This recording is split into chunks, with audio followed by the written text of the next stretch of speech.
হয়তো আমি তোমার প্রিয়জন হতে পারিনি, তবে হয়তো তোমার প্রয়োজন হতে পারবো।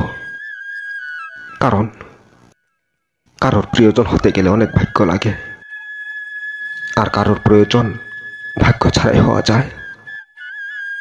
তাই আমি তোমার প্রিয়জন যদি হতে পারিনি, প্রয়োজন তো হতে পারবো। আমি জানি আমাকে তোমার পছন্দ লাগে না, আমি তোমার মনের মতো হইনি। তবু আমি চেষ্টা করব যদি তোমার মন জুগিয়ে থাকতে পারি।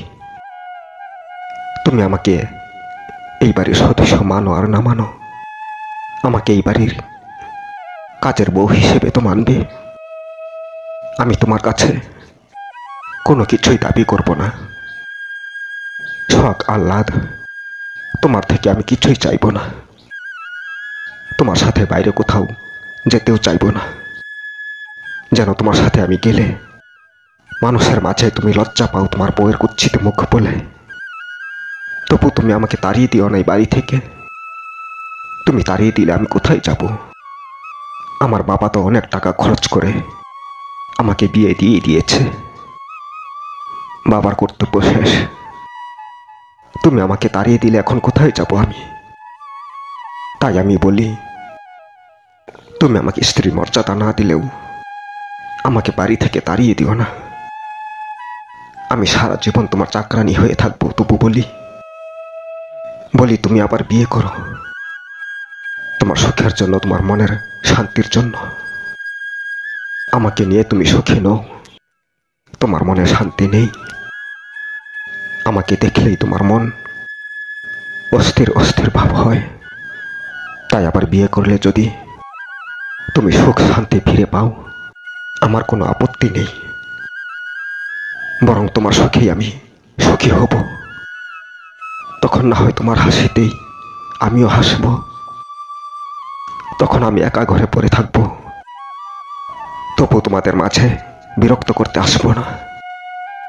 আমি চাই তুমি আমাকে নিয়ে সংসার না করো নাই, তবু তোমার সাথে যে সম্পর্কটা হয়েছে আমার, এই সম্পর্ক থেকে আমাকে বঞ্চিত করো না।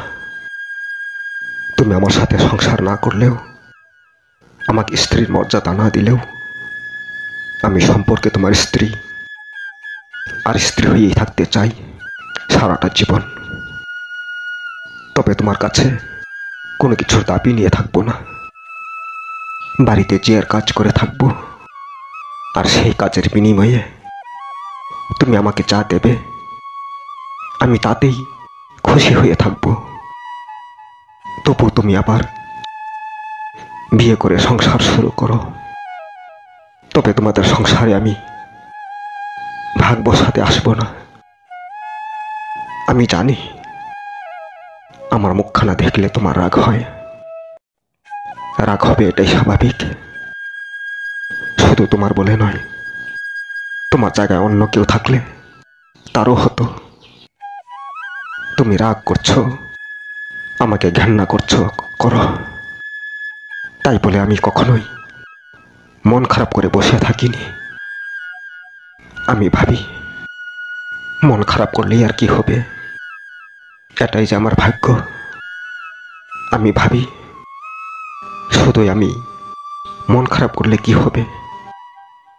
রাগ তোমার হবেই, ঘেন্না তোমার লাগবেই। কারণ বউয়ের মুখ যদি দেখার মতো না হয়, কুৎসিত হয়, রাগ হবেই আর ঘেন্না লাগবেই। তাই বলে আমি মন খারাপ করে থাকতে পারি না। আসলে দোষ তোমার ভাগ্যের আর আমার ভাগ্যের।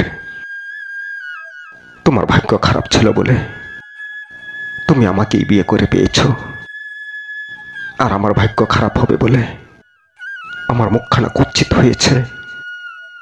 আমি কুৎসিত মুখ নিয়ে জন্মেছিলাম, তাই আমি আজ অব্দি কারোর প্রিয়জন হতে পারিনি। আর না এখন তোমার হতে পেরেছি। তাই আমি বলি, হয়তো আমি তোমার প্রিয়জন হতে পারিনি, তোমার প্রয়োজন তো হতে পারবো। বেশ, এই ছিল আমার কথা।